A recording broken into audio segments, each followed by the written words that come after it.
pros in all sports spend time practicing, not just competing. So I think we got to get out of our own egos a little bit and say, if I want to get better at something, I need to practice in the actual scenario. It's your scrimmaging, it's your shadow boxing, right? It's your sparring partner. It's getting to know your opponent in the real actual setting, and you can't do that on a driving range. You can't do that on a simulator. It's just too different. Um, you have to practice in the actual environment that you want to compete in. Well, what are some other ways besides alignment stick that like somebody could practice when they're just playing around? You need to make sure that you're practicing in a way so that you can make sure that you're doing it right, but you also have to be able to turn that off and be able to do it without the training wheels, because when you're on the golf course, you're not allowed to have alignment sticks helping you and guiding you to that, right? So it's a the night that I played, I went over to our I call it the studio, where we go over there and hit and do our other recordings where I hit golf balls, and I just spent like 2 hours working on alignment. I would, I had a video camera out, and I would put a shaft down and make sure that just getting myself acclimated to, okay, this is what square really is. Because what happened was, once I started opening my foot line up, I didn't do anything differently with my shoulders. My shoulders had been square. Alignment is more than just your feet. Your feet, your hips, and your shoulders can all be aligned differently. And technically, I guess even your elbow. Tony's talked to me a lot about my right elbow getting too high at address. I can be square with the shoulders, but pull my elbow over a little bit. Usually they kind of go hand in hand. If my elbow comes up, it's usually going to bring the shoulder with it. But I can do some manipulative things to make my shoulders look square, but still have my elbows off. So it's not just one.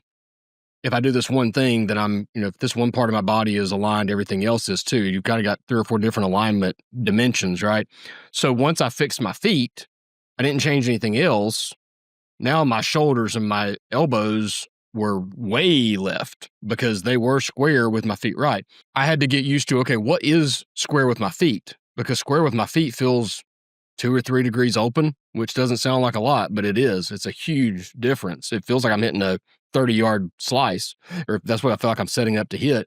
But then I have to actually adjust my shoulders to what it feels like would do if I was trying to hit a draw, because that's what gets my shoulders back square.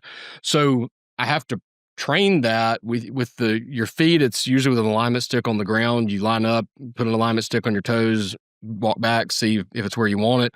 But then with your shoulders, it's while you're over the ball. I think usually what I've always done is take the shaft, lay it over your shoulder line, and when you look down the target line, you should see it parallel to your target. If you see it pointing way left, it's you're open. Way right, you're closed. You have to kind of go through the technical things to be able to do it the right way, but then you also have to train yourself in that process of what does this feel like, so that when you are in a round or a competitive round or a regular round where you can't use the alignment sticks, you know what that is and what it feels like. So that's kind of the 2 different sides of it. Tony, how do you break those 2 things apart in the way you teach it or the way you do it? Yeah. So again, I think I go back to training like an athlete. There's no difference. Then again, we're going to study the film. We're going to do our ball handling drills in basketball. We're going to do our batting cage practice in baseball.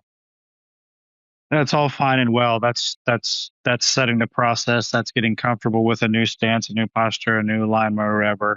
But then at the end of the day, you do have to take it to the course and play. And that's where I think just saying straight away, I'm dedicating this to be a practice round. I'm not trying to go out there and shoot the course record or break 70 or break 90, whatever it is. I'm solely here to practice. But the problem is, people say, well, I've paid for the round of golf or whatever, so I don't want to practice. I want to play.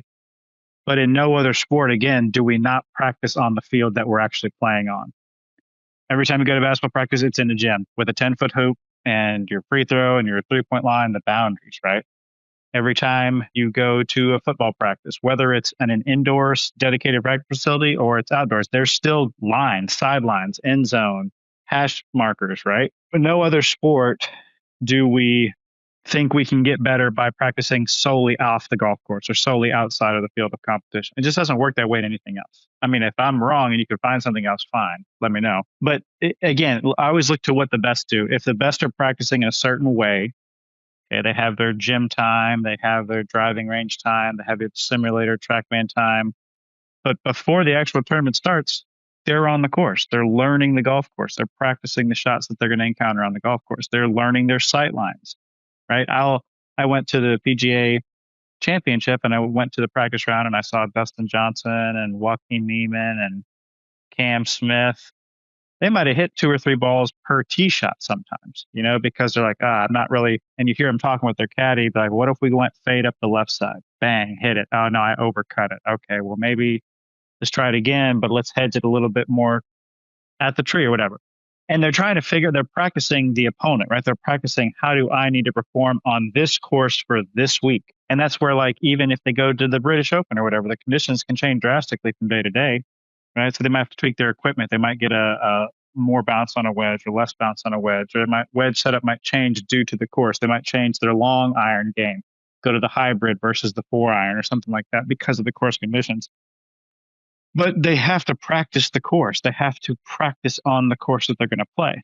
There's no other way around it. So I think training your mind or trying to trick your mind and say, okay, if I want to be the best, I got to practice like the best. Maybe that'll help some people, dedicating just, this is what it is. Even if it's just, I'm going to play 2 balls, and the first ball I'm going to throw a alignment stick down. The second ball I'm going to try to do it without the alignment stick, right, on the golf course. This is the day when it's not too busy, when you don't have a bunch of people waiting on you or whatever. Those afternoon, 2 hours before daylight, you're the last person off the tee. Those are fine to do it as well, because you're probably not going to get 18 in anyways. Use that as valuable practice time. But a lot of times people can't even practice fairway bunker shots or greenside bunker shots because they don't have anywhere to do that. They don't have a practice facility to do bunkers. Well, how else are you going to get better at it? Use the time you're playing golf to practice. That's okay.